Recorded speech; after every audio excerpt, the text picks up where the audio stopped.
அன்பும் பண்பும் பாசமும் நேசமும் நிறைந்த நட்புகளுக்கும் உறவுகளுக்கும் என் இனிய காலை வணக்கம். அதிகாரம் 67 வினைத்திட்பம். குறள் 661. வினைத்திட்பம் என்பது ஒருவன் மனத்திட்பம் மற்ற எல்லாம் பிற செயலை செய்வதற்கேற்ற உறுதி என்பது அதை செய்பவனுக்கு உள்ள மன உறுதியாகும். அதை தவிர மற்றவையெல்லாம் அவ்வளவு சிறந்தனவாக ஆகாது.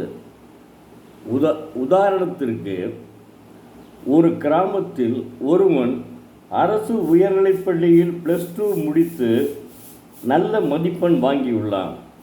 அவனுடைய அப்பாவும் அம்மாவும் ஆசிரியர்கள்.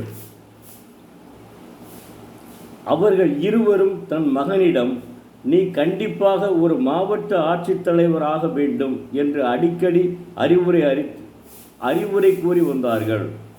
தாய் தந்தையரின் அறிவுரையை கேட்டு மாவட்ட தலைவர் ஆக வேண்டும் என மன உறுதி எடுத்துக்கொண்டான். அந்த மன உறுதிதான் அவன் மாவட்ட ஆட்சித்தலைவர் ஆவதற்கு உந்துதலாக இருந்தது.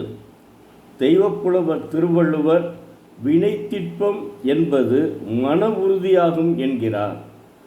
வாழ்க வள்ளுவம், வளர்க அவர் புகழ், இவ்வுலகம் உள்ளளவும். நன்றி. நாம் மீண்டும் நாளை பார்ப்போம்.